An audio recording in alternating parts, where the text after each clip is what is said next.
Good afternoon. Would you please write down in the chat option whether I am audible or not? Yes, good afternoon.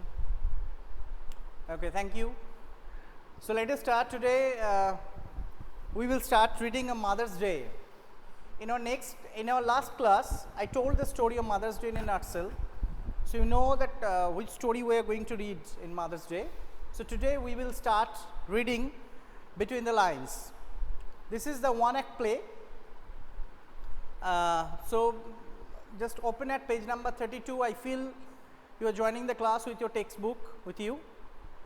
Open at page number 32. This is Mother's Day by J.B. Priestley. J.B. Priestley, I told last day, is an Irish dramatist. Now what is there? Directly I am coming to the text. The following play is a humorous portrayal of the status of the mother in family. Now tell me that had I completed the scene that day or just told the story. I feel I have not read, I did not read the scene. So let us read from there. The following is a humoral portrayal. Humoral means that will make us laugh. That is make us laugh. It's about the status of the mother in the family. So let's read on to see how Mrs. Pearson's family reacts when she tries to stand up for her own rights. Last day we discussed that really as if we all take our mother for granted. We think that mother is there. Yes, good afternoon everyone who are joining. That mothers are there, and we really take mother for granted, we really think that mother is there, so we are not concerned about mother, but we think that everything will be done because whenever we get to home, we will get food. We do not think about our dress. Mother will look after each and everything. Now the story is all about this, and here mother, Mrs. Annie Pearson, actually Annie Pearson, she doesn't get that regard from her husband George Pearson, son Cyril Pearson, and daughter Doris Pearson, and she tries to get back the right in her family. So let's see about the characters that I told. That Mrs. Annie Pearson, she is the mother, that in Mother's Day she is the mother. Mrs. Annie Pearson. George Pearson, husband to Annie Pearson. Doris Pearson, Doris is daughter of Annie Pearson. Cyril Pearson, Cyril is son of Annie Pearson, and Mrs. Fitzgerald, she is the neighbor of Annie Pearson. So this is the five characters that we will come across in the play. The action takes place in the living room of Pearson's house in a London suburb. Suburb means it's adjoining, it's not the proper London, it's adjoining. Time the present, okay. Now scene. Actually our dramatist has given the detail on scene that this will help us if we want to stage the drama. Then the description of scene, that how the stage should be decorated if we want to stage the drama. Now scene, the living room of the Pearson family. I told that Mrs. Fitzgerald has come to visit Pearson. So all the action is taking place in Pearson's family. Afternoon, the time is afternoon, as it's afternoon. It is a comfortably furnished, much lived in room in a small suburban semi-detached villa. It's a comfortably furnished. Comfortably means fine furnished. Okay, the means required furniture are there. Much lived in room. It's a living room in a small suburban semi-detached villa. Semi-detached means as if their house is detached from the other's house. If necessary, only one door need be used, but it is better with two, one up left leading to the front door and the stairs, and the other in the right wall leading to the kitchen and the back door. This is only the guidance for us if we want to stage the drama. Then this is the guidance given by the dramatist. There can be a muslin covered window if in the left wall and possibly one in the right wall. Dramatist is telling right wall too. Dramatist is telling that there must be a wall in the left wall another window may be there on the right wall, and there must be a curtain, a muslin window. Muslin, it's a cloth that can be used as a curtain. The fireplace is assumed to be in the fourth wall, and the fourth wall of that room where they were sitting, there might be fireplace. There is a settee upright. Settee means just like sofa, and armchair down left and one down right. So, 2 armchairs should be there on the stage, one to the left, one to the right. A small table with 2 chairs on either side of it stands at the center, and the center there must be a small table, small tea table might be, and 2 chairs should be there opposite direction, 1 chair to that side and another chair to this side. Stage can be well lit, so there might be sufficient light on the stage. Mrs. Pearson at right, Mrs. Fitzgerald at left are sitting opposite each other at the small table. Now, Mrs. Pearson, see the picture is there on page number 33. You can have that picture, that Mrs. Fitzgerald at left, so left side. So, we can see in the picture the woman who is holding that cup, see, is Mrs. Fitzgerald. On the other side, Mrs. Pearson, on which are 2 and the table is there on which 2 cups and saucers and the curds with which Mrs. Fitzgerald has been telling Mrs. Pearson's fortune. In the table we can see the 2 cups there, 2 dishes, 2 saucers, and saucers means 1 container, and the cards, though the cards are not visible in the picture, but still the cards are there, and with the help of that card Mrs. Fitzgerald was telling or reading the future of Mrs. Pearson. Mrs. Pearson is a pleasant but worried looking woman in her 40s. Mrs. Pearson is pleasant, very lovable character, actually she is loved by all apart from her family members, means except from family members, and worried looking. She is always worried, say as if she is very much anxious. Why not? Because all the family members, they do not listen to her, father, daughter, son, husband, they do not give any regard to her. And worried looking woman in her 40s, so her age was in between 40 to 50, in her 40s. Mrs. Fitzgerald is older, heavier and strong and sinister personality. Yes, sinister means one kind of evil, means not so simple as Mrs. Pearson's personality. She is having a very complex, means she is very smart, rough and tough, just opposite of Mrs. Pearson. Mrs. Pearson is very down to earth, very gentle, very simple. She is always ready to serve her family members, though the family members do not listen to her, but still she is ready to serve them. And on the other hand, Mrs. Fitzgerald, she is having a sinister personality. She is not at all simple. She is smart. She is, having a complex personalities, not like Mrs. Pearson. We should say that both Mrs. Pearson and Fitzgerald, they are having stark opposite personalities to each other. She is smoking, Mrs. Fitzgerald. She is smoking. She is accustomed to smoke. It is very important that these two should have sharply contrasting voices. Mrs. Pearson speaking in a light, flurried sort of tone. Flurried sort of tone means she is not very much confident. She is not so much fluent in her speech. Okay. With a touch of suburban Cockney, perhaps. Cockney means actually Cockney is in a pronunciation of the people of East London, who lives in East London. Okay, this is Cockney. So Mrs. Pearson is having such kind of accent in her speaking, such kind of fluency. The people have the special accent, the people who live in East London. And Mrs. Fitzgerald with a deep voice, rather Irish perhaps, and Mrs. Fitzgerald is having Irish pronunciation. So this is the stage setting, and this is all are set to start this drama. Here, let me tell you again that Mrs. Fitzgerald has come to Mrs. Pearson's house. It's afternoon time, and the picture we can see that one left is Mrs. Fitzgerald and right is Mrs. Pearson. Now let's start the first dialogue of Mrs. Fitzgerald. Collecting up the cards, she was collecting the cards from the table. And that's all I can tell you, Mrs. Pearson. The drama starts with and. It suggests that Mrs. Pearson had already, Mrs. Fitzgerald had already told Mrs. Pearson. Okay, and that's all I can tell you. Means they had started their conversation earlier. We have not heard what they had told about, what they had conversed in between. And here Mrs. Fitzgerald was telling to Mrs. Pearson, and that's all I can tell you, Mrs. Pearson.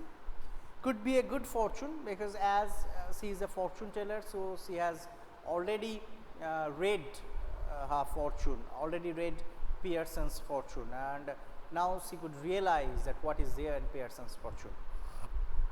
Could be a bad one, could be a good fortune, could be a bad one. Means Fitzgerald was telling to Pearson that you may have a good fortune, you may have a bad fortune. All depends on yourself now, and it depends on yourself that how do you take it. It can be good if you try it, it can be bad if you don't try it. Make up your mind, and there it is. Make up your mind. What Mrs. Fitzgerald is telling to Pearson. What Pearson should make, or about what Mrs. Pearson should make her life. Because Fitzgerald, we will see afterwards that Fitzgerald is encouraging Pearson to be the boss of the family, to take the control of her family. Because Pearson's condition is very tight in her family. None of the family members listens to her. Son, daughter, husband, they don't give any regard, any respect to her, and they don't listen to her also. So it's a very tight condition. It's very pitiful condition that Mrs. Pearson was. So that is why Mrs. Fitzgerald was trying to accelerate Mrs. Pearson, trying to encourage Mrs. Pearson, that you must take control of your family. Now Pearson, yes, thank you, Mrs. Fitzgerald. Now Mrs. Fitzgerald, in roundabout way, Mrs. Fitzgerald also criticized Pearson that you might be responsible for this condition, so you will have to be very strict. I'm much obliged, I'm sure. And Pearson is telling, I'm much obliged to you. I'm sure that what you have told to me. It's wonderful having a real fortune teller living next door. And now Mrs. Pearson is trying to change the topic, because it is true that whoever is there who wants to be criticized, who wants to listen criticism from the other people. So here Mrs. Pearson was also trying to change the topic. She was telling that it's wonderful having a real fortune teller living next door. As a Pearson was telling to Fitzgerald that I'm very happy, I'm very fortunate that a fortune teller like you just lives, like you live next my door. Did you learn that out east too? Now Pearson asked this to Fitzgerald, that where from have you learned all these tricks, that fortune telling and all this? Have you learned it from the east? East means here, Asian countries, the east. Mrs. Fitzgerald, I did. She told, Mrs. Fitzgerald told, I did.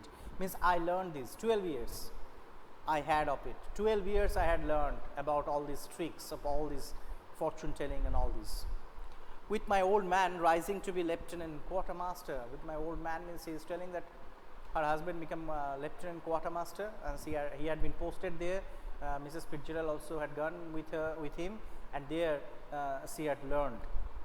He learned a lot, and I learned a lot more. Fitzgerald is telling that she learned a lot. Means my husband learned a lot, but I learned a lot more. But will you make up your minds now, Mrs. Pearson dear? Now again Fitzgerald is coming to that point. Because yes, it is true that Fitzgerald is really concerned about Mrs. Pearson's condition in her family. So now and then she is trying to encourage Mrs. Pearson to be the boss of the family. Now again she came back to that point that but you will make up your minds now, Mrs. Pearson dear. Put your foot down once and for all, and be the mistress of your own house and boss of your own family. That Fitzgerald told to Pearson. Put your foot down means be strong. Okay. Once and for all. Once and for all means once you must put your foot down, you must be very strong and for all, and be the mistress of your house, and be the be the boss of your family. That we see that Fitzgerald times and again she is trying to encourage Pearson to be the boss of the family, to put your foot strong, to take hold of your family, to control your family and all this. No, Mrs. Pearson smiling apologetically. Why apologetically? Because Pearson understood that yes, what Fitzgerald was telling, it's not wrong at all. Because if blame can be given, if somebody is to be blamed, then it is Pearson who is to be blamed for this. Because it is true, if you take our example from our practical life, that if a son doesn't listen to his father or mother, then all the fault doesn't lie with that son. The fault lies with the parents also. So that Pearson realized that what Fitzgerald wants to mean, and that is why, as if she was apologetically, she was asking, she was smiling apologetically. That's easier said than done. She is telling, yes, you are telling that I must be the boss of the family, I must take control of my family. Yes, it's easier to tell, but it's very tough to do in practical. Besides, I am so fond of them, even if they are so thoughtless and selfish. She is telling that, yes, I am fond of them. Them means here son, daughter, husband. I am very fond of them, and I am very responsible for them. Though they are, thoughtless, though they are selfish, but I can't be selfish for them. I am very much worried about them. I am very much responsible for them. They don't mean to be. She is telling that they actually, I feel that they don't want to be, they don't want to be something like this. Mrs. Fitzgerald cutting in. Mrs. Fitzgerald has started in between. She actually stopped Mrs. Pearson. Maybe not. Means Mrs. Pearson wants to say that they are also careful about me like this. Actually, Mrs. Pearson doesn't want to give the blame to her family members. Here Fitzgerald told maybe not, or maybe not. Maybe they are not careful about you. But it would be better for them if they learn to treat you properly. And Fitzgerald told, yes, it would be better for them that all the family members, your son, your daughter, your husband, should know how to treat with you. Pearson, yes, I suppose it would, in a way, Pearson is telling, yes, I suppose it would be there. In a way, they would do this. Mrs. Fitzgerald, no doubt about it at all. Means no doubt, it would be, actually what Pearson told, that I suppose it would be. It would be means I suppose they should, they should behave with me in a proper way. Now Mrs. Fitzgerald, no doubt about it at all. Fitzgerald is saying, yes, there is no doubt that they should behave in a proper way. Who is the better for being spoiled, grown-up man, lad or girl? Nobody. Now here, Mrs. Fitzgerald was giving, the blame to Mrs. Fitzgerald. Mrs. Fitzgerald was giving the blame to Pearson. She was telling that as they are getting spoiled, you are responsible for them. Because of your soft behavior, because of your soft-spoken attitude, all your family members are not giving regard or respect to you.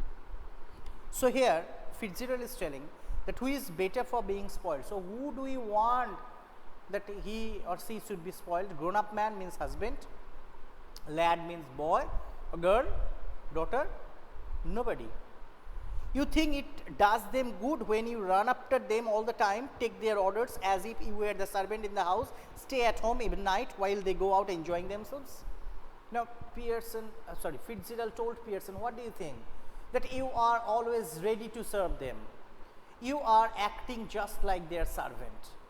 Actually, they are coming, they are taking food, they are coming out again, they are going out again, and they enjoy themselves till late night. You are staying at home. What you are doing? Are you doing any good to them? Never in all your life. Fitzgerald is telling, in all your life, you cannot do any good to them by doing this. It's a ruin of them as well as of you. It's ruin means as you are doing this, they are getting spoiled, you are also getting spoiled. Means this is, you are, what you are telling, it's getting bad to worse day by day. They do not give any respect to you, and they have taken you for granted. They don't know how to behave with you. This is bad for all, for you also, for them also. Husbands, sons, daughters should be taking notice of wives and mothers, not giving them orders and treating them like dirt. Here Fitzgerald is very, he is a very formidable character, as I told. She is very, very, very firm. She told that, where it is, yes, husbands, sons, daughters, they should take notice of their wife and mothers, okay, and they must not serve with their wife or mothers just like you are a dirt. You are a dirt. So they think like you are a dirt. They think you are their servant.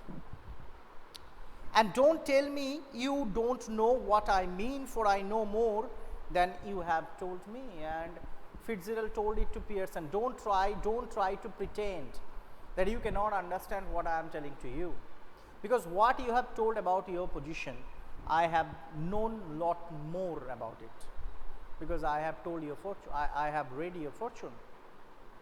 So don't try to pretend, don't try to be pretentious that you cannot understand what I am telling, because I know what is what. Mrs. Pearson dubiously, Mrs. Pearson is dubiously means she is in doubt. I keep dropping a hint. Pearson is telling, yes, I keep dropping a hint. Means Mrs. Pearson is telling, I will give them a hint so that they can realize that they are not treating well with me, and they will be corrected. Mrs. Fitzgerald, hint. It's more than hints your family needs. Mrs. Pearson, Fitzgerald is telling, hint. You are talking about hint. It's more than hints that your family needs. Mrs. Pearson. Now Pearson, dubiously. Now see, dubiously means always in doubt. It means that she is having the lack of confidence. She is suffering from lacking of confidence. She doesn't have, Pearson doesn't have that confidence. We know. As a weak, this is a characteristics of a weak character, as Mrs. Pearson is. I suppose it is. Pearson is telling, yes, I feel it is, yes, they must give some treatment, but I do hate any unpleasantness. Pearson is telling, yes, I know that hint may not work, but I don't want any unpleasantness. I don't want any unpeaceful condition there. And it's so hard to know where to start. This is helplessness. The Pearson is telling. She is so much helpless. She is telling that I don't know where to start. You are encouraging me that I must be the boss of the family. I must take control of my family, but I don't know where to start. I keep making up my mind to have it with them, but somehow I don't know how to begin. She is telling that sometimes I have made my mind that I should take the steps. I should try to control them. I should be the boss of the family, but it's very unfortunate. I don't know where to start, where to begin. She glances at her watch or a clock. There might be a watch. She is having a watch or clock. She looked at the clock, and she was very much puzzled looking at the time. Oh, good gracious! Look at the time. Nothing ready, and they will be home any minute, and probably all in a hurry to go out again. Now see, she was trying to control the family.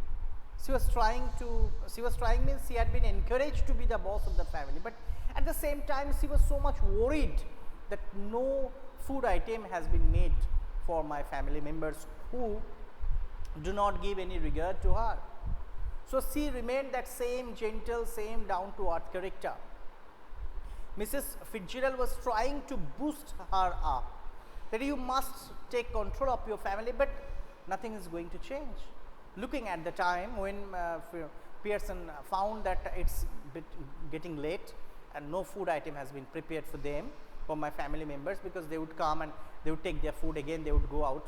Mrs. Pearson knew it. That is why she told that probably in a hurry and to go out again. But still, she is worried, she is anxious, and nothing has been made for them. As she is about to rise, do you know where we use about to this phrase?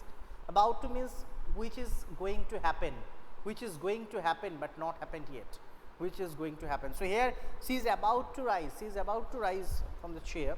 Mrs. Fitzgerald reaches her across the table and pulls her down. Mrs. Fitzgerald just reaches her, stretches her hand and pulls her dress, means made her sit on the chair.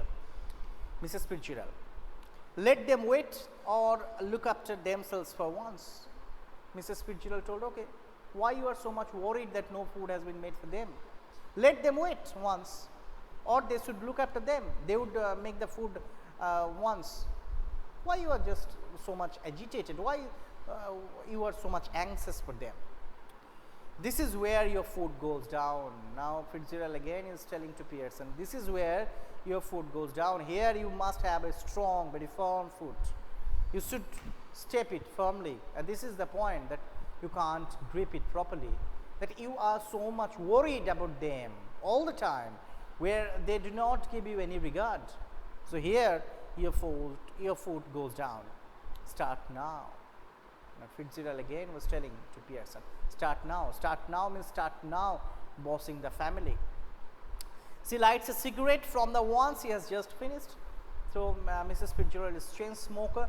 She just lighted a cigarette that she was smoking, and earlier she was smoking a cigarette, and from that fire only she had actually lighted another. Now Mrs. Pearson embarrassed. Mrs. Pearson is now getting embarrassed, very, very puzzled. Mrs. Fitzgerald, I know you mean well. In fact, I agree with you, but I just can't. And it's no use you trying to make me. See, there is space in between Mrs. Pearson's dialogue. It has its meaning. That Mrs. Fitzgerald, then is a space. I know you mean well, then a hyphen, a space. In fact, I agree with you, then space. But this hyphen or space suggest that she is lacking confidence. She doesn't have confidence at all. She is not confident at all. Okay, what she is telling, she doesn't know that whether I'm right or wrong. She is lacking from her confidence, and that is why the dialogue is having, it's not so fluent, halting. Mrs. Fitzgerald, I know you mean well. In fact, I agree with you, but I just can't, and it's not no use you trying to make me. So actually this is here, she expressed her utter helplessness. She told that, yes, Mrs. Fitzgerald, what you are telling, what you are trying to encourage me, and I also agree with you. I also realize that I could control my family, but the thing is that I can't. This is helplessness from Mrs. Pearson's side. I can't. If I promise you I would really have it out with them, I know I wouldn't be able to keep my promise. Not only that, she told that if I promise that I would do it with them, I would try to control them, then I know I cannot, I would not be able to keep my promise. See how helpless the mother is, isn't it? The mother is very helpless, and the mother is lacking so much confidence at all. Now Mrs. Fitzgerald, then let me do it. Fitzgerald is telling that let me do it. If you can't do this, if you can't control your family, let me do it. I will do it. Now flustered, Mrs. Pearson, flustered means agitated. Oh no, thank you very much, Mrs. Fitzgerald, but that wouldn't do at all. Pearson is saying, no, that would do. Thank you very much for your proposal, but I cannot accept it. This is very true also. If you take our example, suppose I am having a problem in our family, so I will not allow any neighbor to come and solve our problem, that is among our family members. So we should be agreed with Mrs. Pearson here. That Pearson told, no, it is impossible. I can't possibly be somebody else. It couldn't possibly be somebody else. Pearson is telling that if I cannot control my family, it could not be, or it couldn't possibly be somebody else. I will not allow somebody to come and control my family. They would resent it at once and wouldn't listen. Resent means hate. Immediately they would hate this condition and they would not listen. Really, I couldn't blame them. Pearson is telling that immediately when my family members, my son, my daughter, my husband, whenever they would listen to this proposal that being a neighbor you would come to solve our problem, then they would start to hate this proposal and they would not listen, and then I cannot blame them. I know I ought to do it. Again, she is telling, I know I ought to means should. I ought to do it, but you see how it is. Pearson is telling, yes, I know, I ought to do it. I ought to do it means I should control my family, but you can understand how it is. She looks apologetically across the table, smiling rather miserably. And again, she is looking very miserable because her condition is very plightful condition, very pitiful condition. She, as if she knew that she had not been regarded by any of her family members, she wanted to, her respect from them, but so far she hasn't got any respect from her family members. So her condition is very miserable. Have you understood so far? Do you have any queries? It's time up for today's class. So today up to this, next day again we will continue from there, and if you have any question then you must ask me next class, and thank you for attending my class.